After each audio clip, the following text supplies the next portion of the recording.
नमस्कार साथियों, मैं अतुल कुमार दीक्षित और आप सभी का अपने YouTube चैनल पर बहुत बहुत स्वागत करता हूँ। तो चलिए शुरू करते हैं आज का पाठ। बेसिक शिक्षा परिषद द्वारा संचालित कक्षा 6 की पुस्तक मंजरी और पाठ 18 बहादुर बेटा, आखिर बहादुरी होती क्या है। प्रस्तुत एकांकी में लेखक ने एक बहादुर बालक की बहादुरी का वर्णन किया है। पात्र माँ है, संदीप बड़ा बेटा और कुलदीप छोटा बेटा, मधुर बेटी एक युवक जो संदीप का मित्र है, और एक युवक डॉक्टर और युवती दोनों रेड क्रॉस के सदस्य हैं। रेड क्रॉस यानी कि जो घायलों की मदद करते हैं। मंच पर एक साधारण से घर का एक कमरा है। मधुर बैठी पढ़ रही है, बीच बीच में घड़ी की ओर देख लेती। उसी समय माँ अंदर से आती। माँ, क्या बज गया मधुर? अरे 4 बजने वाले हैं और उन दोनों में से कोई भी नहीं आया। मधुर, यही तो माँ मैं भी देख रही हूँ। बड़े भैया तो 12 बजे तक आ जाते थे और 2 बजे तक कुलदीप भी आ जाता था। आज दोनों न जाने कहाँ चले गए। इसी समय कुलदीप तेजी से भागता हुआ आता है। कुलदीप, माँ माँ, तुमने सुना? बड़े जोर का तूफान आया है, नदियों में बाढ़ आ गई। स्कूल में मास्टर जी कह रहे थे गाँव के गाँव बह गए, सैकड़ों आदमी भी बह गए। जानवरों का तो कहना ही क्या, मकान गिर पड़े, चारों तरफ हाहाकार मचा है। मास्टर जी ने कहा हम लोगों को उनकी मदद करनी चाहिए, वहाँ जाना चाहिए, उनको कपड़े और पैसे देने चाहिए। तेजी से बोलता चला जाता है। मधुर, चर्चा तो आज हमारे स्कूल में भी हो रही है, पर ऐसी कोई बात नहीं मैंने सुनी कि इतना नुकसान हुआ। कुलदीप, तुमको कुछ पता भी है? इतने जोरों का तूफान आया कि नदी का सारा पानी गांव में भर गया। इसलिए ये हुक्म हुआ कि जो कोई भी जो कुछ भी कर सके, जो युवक हैं और जो स्वस्थ हैं, वे वहाँ जाकर लोगों को बचाने का काम करें। जो धनी हैं वे धन दें, जिनके पास अनाज है वे अनाज दें, कपड़े हैं तो कपड़े दें। माँ, हाँ हाँ, यही तो होना चाहिए। मेरे पास पैसा तो नहीं, लेकिन जो कुछ हो सकता वह अवश्य करूँगी। कहाँ भेजना होगा पैसा? कुलदीप, वह तो लेने वाले यहीं आ जाएंगे, लेकिन मैं जा रहा हूँ। मधुर, माँ एक साथ, तू कहाँ जा रहा है? कुलदीप, लोगों को बचाने। माँ हंसकर, तेरे विचार बहुत अच्छे, लेकिन तू इतना छोटा है कि उनको क्या बचाएगा? खुद वे लोग तुझे ही बचाने की परेशानी में पड़ जाएंगे। पहले तू रोटी खा ले। और हाँ, संदीप अभी क्यों नहीं आया? वह कहीं वह भी? मधुर, हाँ माँ, वह जरूर चले गए होंगे, वह दिन रात इसी तरह की बातें करते हैं। मैं कुछ करना चाहता हूँ। मेरे पिता और मेरे चाचा ने आज़ादी की लड़ाई लड़ी थी। मेरे देश के हजारों लोगों ने अपने प्राण दिए थे, अपना सब कुछ लुटा दिया था। अब मुझे कुछ करना चाहिए, मुझे भी अपने देश की सेवा करनी चाहिए। सहसा एक युवक का प्रवेश होता है। युवक, संदीप का घर यहीं है? सब एक साथ, हाँ हाँ यही है। क्या बात? युवक, मैं आपको बताने आया हूँ कि संदीप बाढ़ पीड़ित लोगों की सहायता करने के लिए चला गया है। माँ घबरा कर, क्या? मधुर, तो भैया चले ही गए। युवक, लेकिन आप कोई चिंता न कीजिए, तेजी से कहकर लौटता है। माँ, हे भगवान, ये सब क्या हो रहा? कब दूर होगी ये परेशानियाँ? कितना बलिदान चाहता है तू? हे भगवान, तू मेरे बच्चे की रक्षा करना, वह खूब हमेशा सेवा करे। पर मधुर माँ को झकझोर कर, माँ तुम कहाँ खो गई? क्या सोचने लगी? हमें कुछ करना चाहिए। चलो हम दोनों घर घर से अनाज और धन इकट्ठा करें, और हाँ, बाढ़ पीड़ितों के लिए खाने की ज़रूरत भी तो होगी। जी हाँ दोस्तों, देश की सेवा सीमा पर ही नहीं, या फिर जब भी हमें मौका मिले हम कर सकते हैं अपने देश के अंदर। कुलदीप, खाना, कपड़ा, मकान, सभी चीज़ों की ज़रूरत होगी। मास्टर जी कहते थे कि सरकार प्रबंध कर रही, कैंप लगवा दिए। माँ, मैं जाता हूँ, स्कूल में वॉलेंटियरों की ज़रूरत है। वॉलेंटियर यानी कि स्वयं सेवक, जो खुद सेवा करते हैं। मैं कैंप पे जाकर तो काम ही कर सकता हूँ।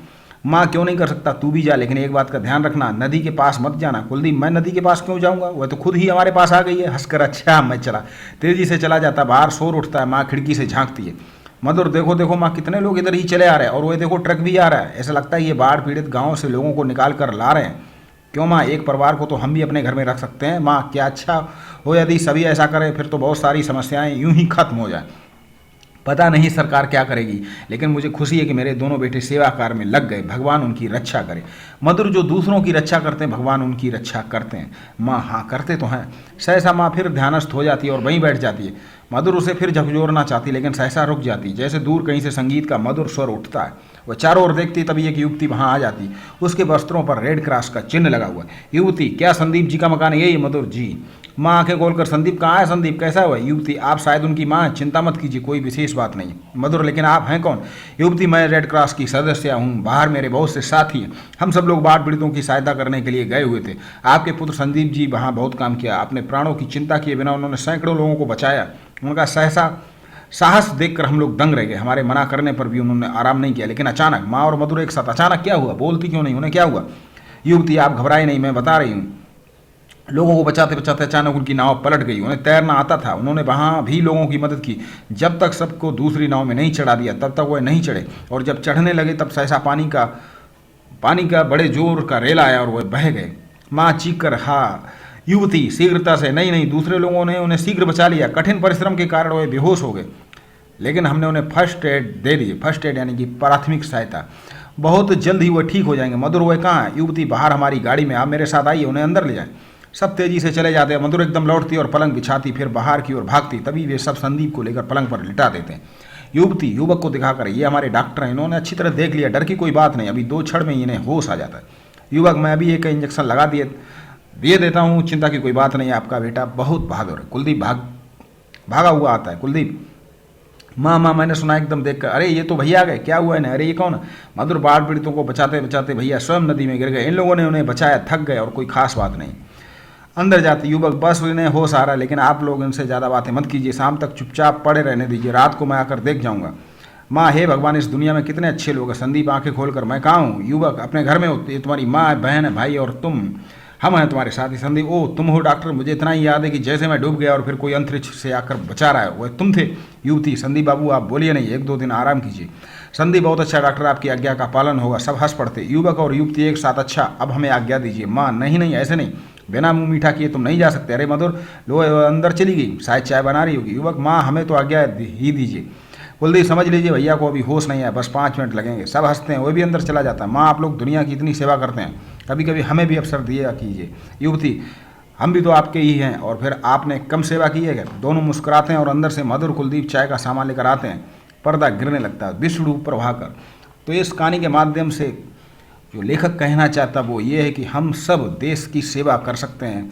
वक्त पड़ने पर हम देश के लिए काम आ सकते हैं। वो तरीका कौन सा है वो हमें खुद खोजना है। विष्णु प्रभाकर जी का जन्म 21 जून सन 1912 ईस्वी को मुजफ्फरनगर जिले के मीरापुर गांव में हुआ। पंजाब विश्वविद्यालय से बीए और फिर हिंदी प्रभाकर परीक्षा उत्तीर्ण की। यहीं से इनके नाम के साथ प्रभाकर जुड़ गया। जी हाँ, विष्णु जी ने उपन्यास, कहानी, नाटक, एकांकी, स्केच और रिपोर्टाज विधाओं में अनेक रचनाएं की हैं। सीमा रेखा, पुस्तक, कीट आदि उनकी प्रमुख रचनाएं। आवारा मसीहा आपकी बहुप्रशंसित रचना है। उनका निधन 11 अप्रैल 2009 को हुआ। चलिए शब्दार्थ भी देख लेते हैं। सहसा, अचानक, समस्याएं, कठिनाइयाँ, वॉलंटियर, स्वयंसेवक, हुक्म, आदेश, फर्स्ट एड, प्राथमिक चिकित्सा, अंतरिक्ष, पृथ्वी और स्वर्ग के बीच का स्थान, आकाश।